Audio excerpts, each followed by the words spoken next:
Halo teman-teman, selamat datang di pembahasan sejarah. Pada kesempatan kali ini, kita akan membahas mengenai salah satu organisasi yang menjadi pelopor pergerakan nasional di Indonesia.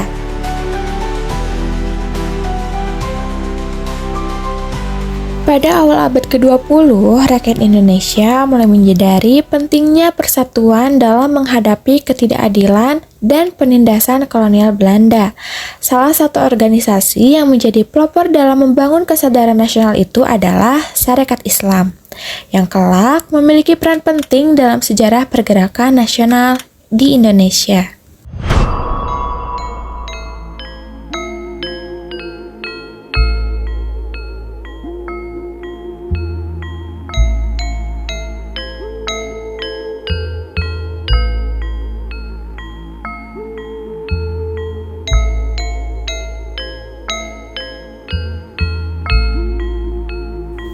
Pada masa itu, para pedagang pribumi seringkali mengalami diskriminasi ekonomi, terutama dari para pedagang asing, termasuk dari etnis Tionghoa yang lebih difasilitasi oleh pemerintah kolonial.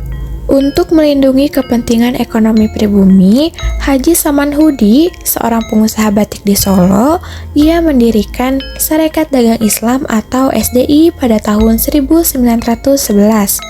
Organisasi ini awalnya hanya berfokus pada penguatan pedagang-pedagang Islam, namun seiring berjalannya waktu, fokus organisasi ini meluas dari ekonomi ke sosial dan politik. Pada tahun 1912, di bawah pengaruh tokoh besar Hos Cokroaminoto, nama organisasi ini diubah menjadi Sarekat Islam atau SI dan mulai menjelma menjadi gerakan massa.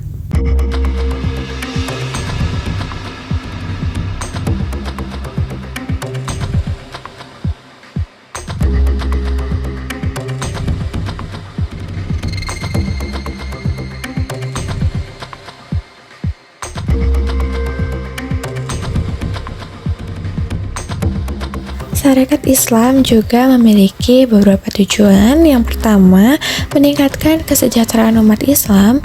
Yang kedua, melawan ketidakadilan sosial dan kolonialisme. Yang ketiga, membangun solidaritas nasional antar pribumi. Dengan sifatnya yang terbuka, Sarekat Islam dengan cepat berkembang ke berbagai daerah di Indonesia.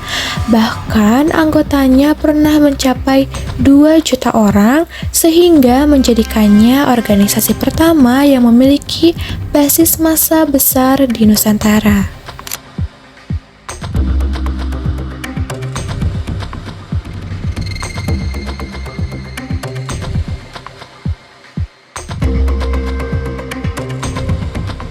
Banyaknya anggota Sarekat Islam ini pada akhirnya melahirkan gesekan yang berujung pada perpecahan. Saat itu, terdapat dugaan bahwa paham sosialisme dan komunisme mulai masuk ke organisasi Sarekat Islam. Namun, gesekan pada akhirnya terjadi dengan kelompok-kelompok yang memilih jalan komunisme. Semaun dan beberapa rekannya dari Sarekat Islam Cabang Semarang dianggap sebagai duri. Akhirnya, atas dorongan Agus Salim dan Abdul Muiz, dikeluarkanlah aturan agar anggota Sarekat Islam tidak boleh merangkap jabatan. Orang yang merangkap jabatan harus memilih Sarekat Islam menjadi pilihan satu-satunya atau dikeluarkan dari organisasi tersebut. Kebijakan tersebut memang menarget Semaun dan rekan-rekannya yang juga menjadi anggota Perserikatan Komunis Hindia.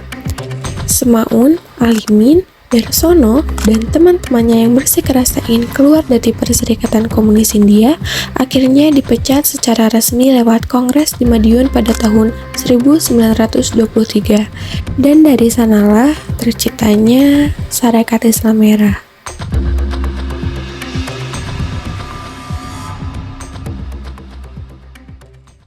Sebagai penutup, saya akan membacakan kesimpulan mengenai pembahasan pada kali ini. Sarekat Islam adalah tonggak penting dalam sejarah bangsa Indonesia. Dari organisasi dagang kecil di Solo, berkembang menjadi kekuatan politik besar yang menyuarakan keadilan, persatuan, dan kemerdekaan. Jejak perjuangan Sarekat Islam menjadi inspirasi bagi generasi selanjutnya dalam meraih kemerdekaan Indonesia. Terima kasih yang sudah menonton. Sampai bertemu di kesempatan selanjutnya.